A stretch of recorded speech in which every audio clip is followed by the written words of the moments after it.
Pertemuan di darat Vietnam. Pertemuan di darat terjadi karena Marsikal Isaichi Terauchi memanggil 3 pemimpin Indonesia yaitu Soekarno, Muhammad Hatta, dan Regimen Widyodingrat.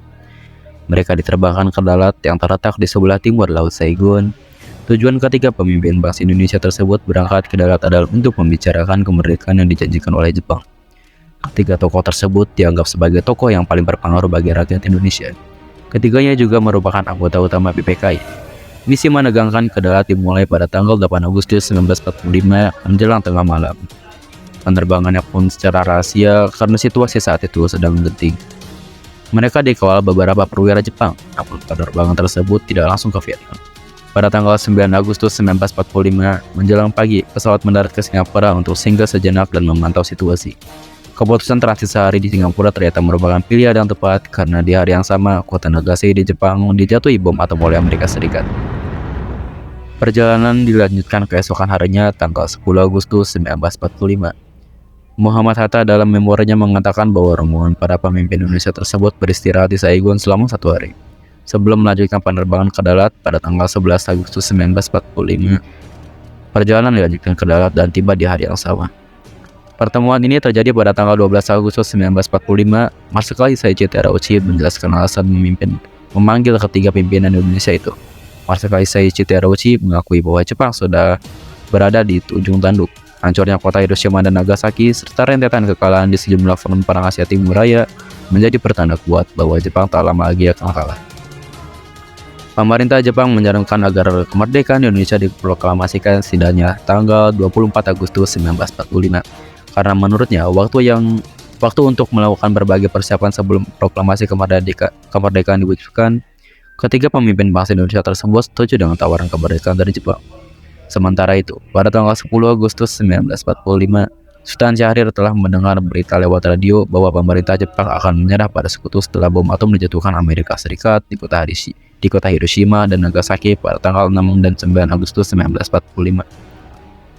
Pada tanggal 14 Agustus 1945 sore, Sultan Syahrir telah menunggu kedatangan Soekarno, Muhammad Hatta, dan Regimen Widyodingrat dari darat. Syahrir berniat memberitahu tentang berita kekalahan Jepang. Ia juga akan mendesak Soekarno untuk segera memproklamasikan kemerdekaan melalui radio atas nama rakyat. Ketika Soekarno, Muhammad Hatta, dan Regimen Widyodingrat baru saja mendarat dari darat, Syahrir menceritakan siaran radio terkait informasi kekalahan dan penyerahan Jepang kepada sekutu.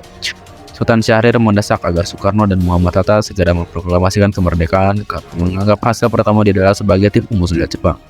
Alasan Syahrir meminta Soekarno dan Muhammad Hatta segera memproklamasikan kemerdekaan adalah karena Jepang telah menyerah kepada sekutu. Namun, Soekarno dan Muhammad Hatta jelas menolak permintaan Syahrir karena Jepang telah menjanjikan akan memberikan kemerdekaan kepada bangsa Indonesia.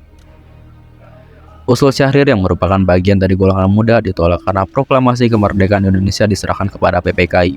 Alasan lainnya, penolakan usul Syahrir karena belum ada pernyataan resmi dari pemerintah Jepang. Golongan tua berpendapat lebih baik menunggu sampai tanggal 24 Agustus, yaitu tanggal yang ditetapkan Marsikal Isaichi Terauchi untuk kemerdekaan bangsa Indonesia. Terjadi perdebatan serius antara golongan muda dan Soekarno mengenai proklamasi kemerdekaan. Selain membahas perihal kemerdekaan, ada beberapa hasil lainnya dari pertemuan antara Ir Soekarno dengan Jenderal Terauchi. Apa saja hasilnya? Yang pertama, pembentukan PPKI sebagai BPU.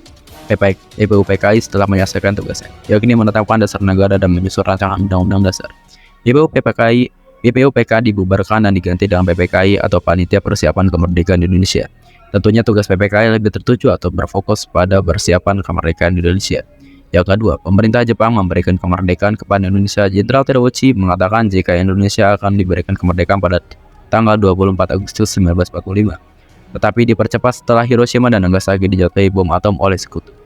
Yang ketiga, wilayah kemerdekaan Indonesia Jepang akan memberikan kemerdekaan pada seluruh wilayah bekas Hindia Belanda, namun tidak termasuk Malaya serta bekas jajahan Inggris di Kalimantan. Kesimpulannya, pertemuan di darat membahas kemerdekaan Indonesia yang dijanjikan oleh Jepang memproklamasikan kemerdekaan meskipun ada desakan untuk segera. Soekarno dan Muhammad Hatta memilih menunggu hingga tanggal 24 Agustus sesuai dengan rekomendasi Marsikal Isaichi Terauchi.